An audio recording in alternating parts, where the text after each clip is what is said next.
United States Department of Homeland Security, the Honorable Kristi Noem.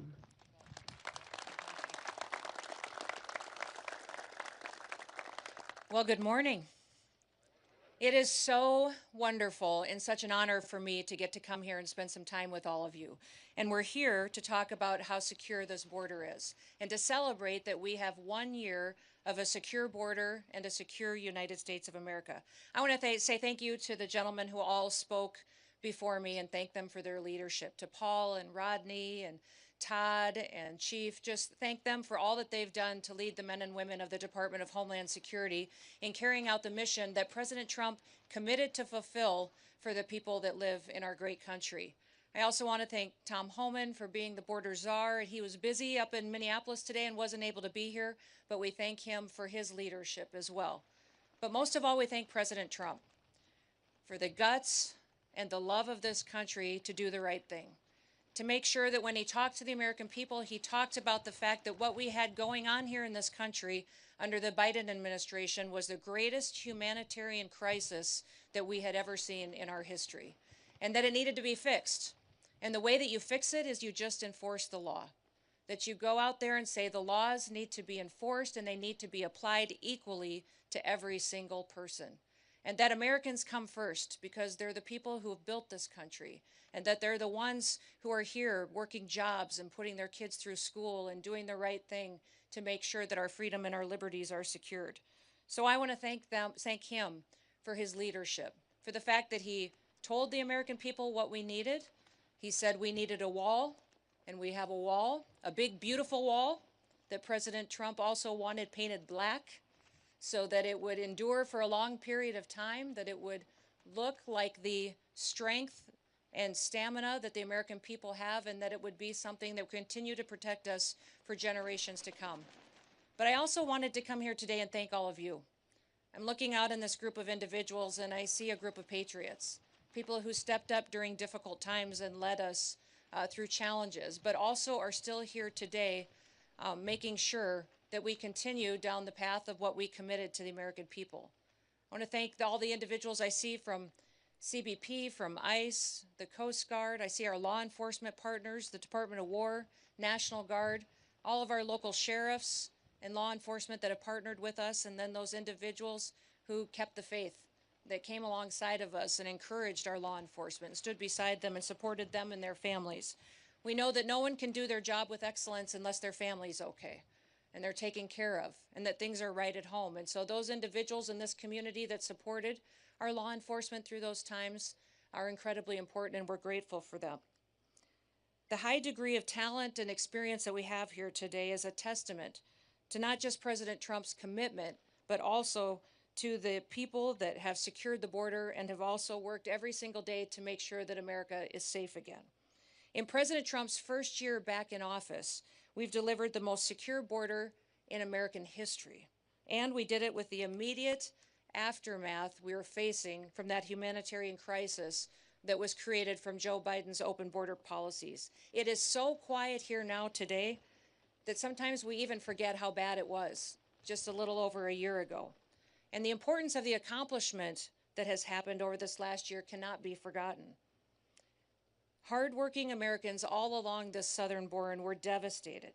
They were trying to do their jobs, educate their kids, and protect the future when they were handed this humanitarian crisis and saw the horrors of what was happening when millions of people were crossing our border unvetted, when they were trespassing onto private property. We had crimes being committed.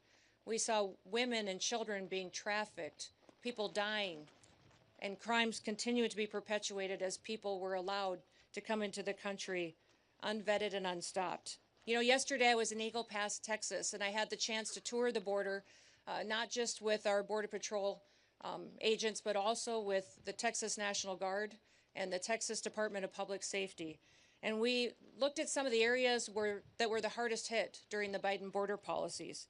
In September of 2023, Eagle Pass saw an unprecedented crisis face them. In fact, they had to declare a state of emergency due to the rush of illegal aliens that were coming into their town and through their community to get into the United States. On one day, they saw over 10,000 people come through that area to get into the United States unvetted and illegally. In just a couple of days, it doubled the population of their town. And it caused a crisis not just for their medical care facilities, their businesses, and their families, but it absolutely crushed them and their economy. And their crime was rampant and overrun. And just last week, or a week or so ago, I got to spend some time in Brownsville, Texas, spent some time with farmers and ranchers. And we talked about what their lives were like just a little over a year and a half ago. How they saw trespassers come onto their property, cut their fences. Their livestock were loose, and sometimes they incurred death there as well. They had crimes, people breaking into their homes and their facilities. They were finding dead bodies on their ranches. In fact, we saw unprecedented death from those illegal migrants that were coming into our country because of the heat exhaustion, and they also were forced into water, and people were drowning because of the crush and the push to take advantage of those open border policies. Those ranchers were talking about how different it was for them now. The fact that their ranches are safe again, that they don't have drug cartels running drugs across their property and down their roads and endangering their children and their schools. Many of the schools in many of these communities had to put up barriers and protections and boulders and rocks just between the roads and their schools to keep their children safe so they could go in and out and get their education in a way that would protect their lives. When things like this happen, people are not just challenged with the crime, but they're challenged with the fact that their economy is hurt, their businesses are hurt, and also that these illegal migrants were being victimized each and every day. At worst, illegal aliens threatened the lives of American citizens with crime and violence and drugs, but they brought other with them, a recognition that the rule of law didn't matter in America anymore, that laws weren't going to be enforced, and it sent a message around the world that people could just come to America and no one was going to do anything about letting those dangerous individuals come in with terrorists, suspected terrorists and criminals that were allowed to come in with those illegal migrants. And while the left tries to tell us many times that it's somehow compassionate to allow that kind of chaos, it isn't. It was dangerous, not just on this side of the border, but on the Mexican side of the border as well. We saw many of those illegal migrants not be able to survive the brutal terrain. They didn't survive the river crossing. Those causes of death, of heat and water, were dangerous, and the left behind so many bodies that in some counties along the border, they had to install migrant morgues just to pick up the dead bodies that were passing away on their way to try to get into the United States. In fact, during the Biden administration and those open border policies, we saw even the UN declare that the United States and Mexico border was the deadliest land route in the world. Countless people were sexually abused and trafficked over and over again and exploited. One story that I remember that impacted me so dramatically was a horrifying story of a father who paid a smuggler $1,000 to bring his wife and his 2-year-old daughter into the United States. Once they got over the border, those smugglers took that mom and daughter into a stash house and kidnapped them and held them hostage for a ransom and said that father would not get them back unless he paid another $23,000 to them, and said if he did not immediately pay, that they would do things to his daughter that he couldn't even imagine. That was happening on a daily basis because of that invasion. Over those 4 years of chaos and destruction and death, many of the left said that it was compassionate.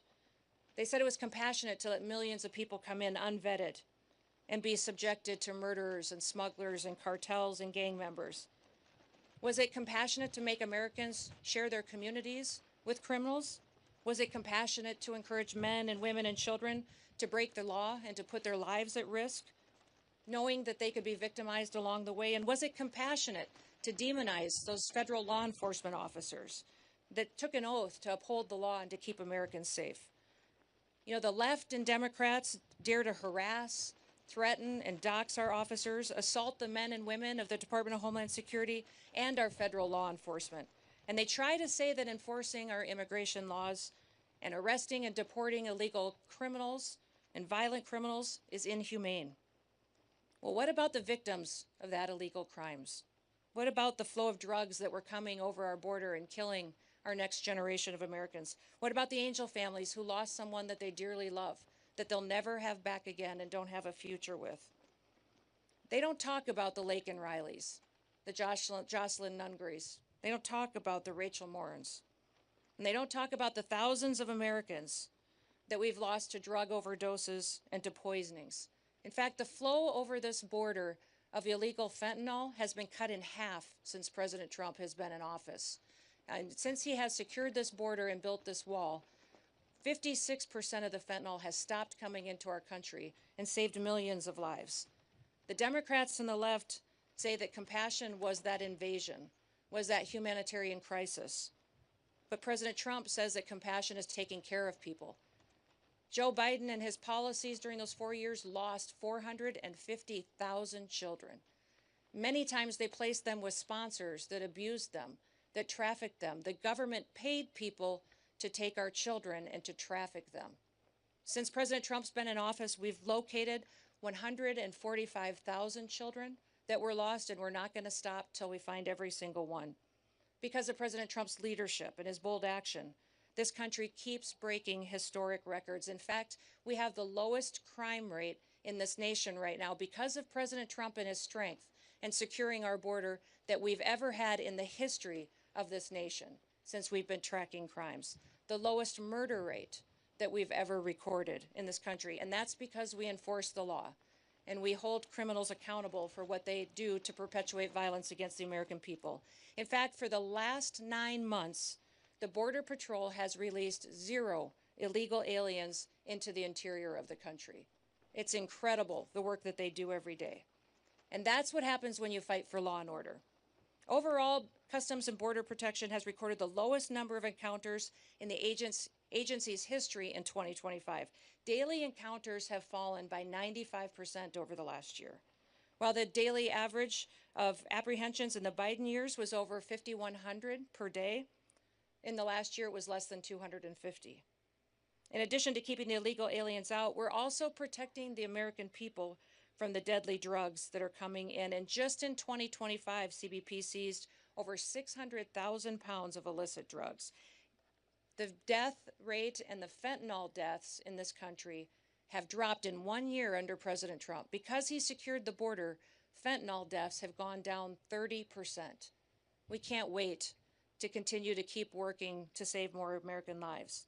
We have to continue to keep ramping up our efforts and do all that we can to protect our children. And we're thankful for President Trump's vision to invest in technology, invest in people, and invest in the resources that we need to do our jobs. He did it in 1 year. You think about what this country has gone through over the previous 4 years and what a turnaround that we've seen because we have a president in the White House that puts the American people first. It's incredible. President Trump believed that we still have a country, and he believed that it was a country worth fighting for. Now we're hard at work to make sure it stays that way. And when the American people put President Trump in the White House, they said enough is enough. They chose him, they chose law and order, they voted to build the wall, they voted to send President Trump back to the White House. And it reminds me of John Adams. He said back in history, when they were building this country and founding this country, he said the very definition of a republic is a government of laws, not of men. We are a government of laws. We are a republic. And for 4 long years before President Trump, we saw what it was like when people put men above our laws. We saw how people were victimized and hurt and abused. And Americans didn't want to live like that anymore. The beauty of our republic is that our people have the freedom to choose. And when they elected President Trump, they chose differently. They chose someone who recognized that a country with no border is no country at all. A country that doesn't enforce its laws is a lawless country. We had never experienced the kind of chaos before in recent history that we saw during the Biden administration. And the American people rejected it. They rejected it and its lawlessness and chose to return to law and order. And with President Trump and all of you great law enforcement officers in front of me and those across the country that do their work every day, we've got a promise of a bright future and a promise of an amazing country for years to come.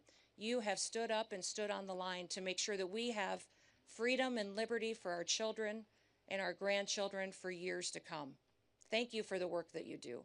I pray every day that God will continue to bless you, bless the work that you set your hands to and your families. They'll continue to bless this great country so that we would know that we are all Americans and we're all here. The rest of the world follows America because we are the ones that provide the hope and the future for what the entire world should be. So may God bless you, and thank you so much for being the great Americans that you are. Thank you.